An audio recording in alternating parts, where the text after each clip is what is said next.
श्री कृष्ण को भगवान विष्णु का ही अवतार माना जाता है और सभी लोग जानते हैं कि पूरी सृष्टि के पालनकर्ता भी भगवान विष्णु ही है। लेकिन ज्यादातर लोग ये नहीं जानते कि भगवान श्री कृष्ण ने सृष्टि को कैसे छोड़ा या उनकी मृत्यु कैसे हुई।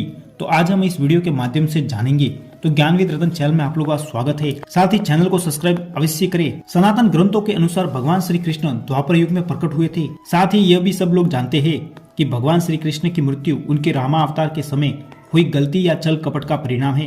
ग्रंथों के अनुसार श्री कृष्ण की मृत्यु का मुख्य कारण महाभारत में कौरवों की हार एक प्रमुख कारण था। महाभारत युद्ध कुल 18 दिन चला। साथ ही बड़े बड़े योद्धाओं के साथ 100 कौरवों का भी वध हुआ, जिसके कारण कौरवों की माता गांधारी बहुत दुखी थी।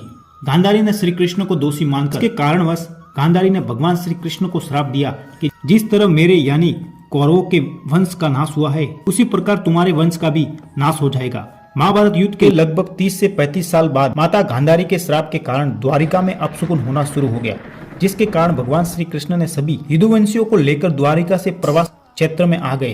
प्रवास क्षेत्र में आकर भगवान श्री कृष्ण ने ऋषि मुनियों को अन्न और धान का दान किया, जिसके बाद सभी यदुवंशी वही रहने लगे। प्रवास क्षेत्र में रहते हुए महाभारत युद्ध की चर्चा करते समय सातकी और कृतवर्मा के बीच में विवाद हो गया। सातकी ने गुस्से में आकर कृतवर्मा का सर काट दिया। सभी यदुवंशी 2 समूह में बट गए और एक दूसरे को मारने लगे, जिसके कारण सभी यदुवंशी मारे गए। उनमें से केवल दारुल और बबरू ही बच गए थे। यदुवंश का नाश होने के कारण भगवान श्री कृष्ण के बड़े भाई बलराम एक नदी के किनारे पर बैठकर एकाग्रचित होकर परमात्मा में लीन हो गए। शेषनाग यानी कि भगवान श्री कृष्ण के ज्येष्ठ भाई बलराम ने अपना शरीर त्याग दिया। कुछ समय के पश्चात एक दिन भगवान श्री कृष्ण पीपल के पेड़ के नीचे विश्राम कर रहे थे।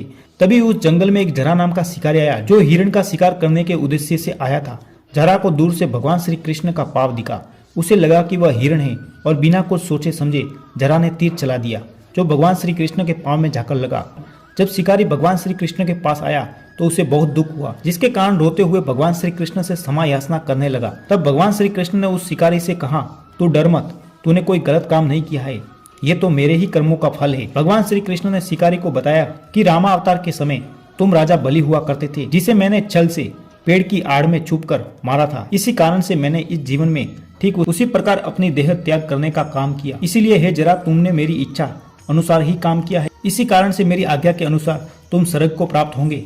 शिकारी के जाने के बाद वहां पर भगवान श्री कृष्ण का सारथी दारुल आया, जिसे भगवान श्री कृष्ण ने कहा कि द्वारिका जाकर सबको बता दो कि सारे यदुवंशी समाप्त हो चुके हैं। साथ ही बलराम भी अपने लोक चले गए और भगवान श्री कृष्ण अपने धाम वैकुंठ धाम प्रस्थान कर गए हैं और द्वारिका नगरी पूरी जलमग्न हो जाएगी। तभी दारुल वहां से चला गया, जिसके बाद भगवान श्री कृष्ण अपने नेत्र बंद कर सशरीर वैकुंठ धाम लौट जाते हैं। तो इस प्रकार भगवान श्री कृष्ण ने सृष्टि को त्यागा था। आशा करता हूँ हमारा वीडियो आपको अच्छा लगा होगा। तो लाइक करें, ज्यादा से ज्यादा शेयर करें और साथ ही चैनल को सब्सक्राइब अवश्य करें।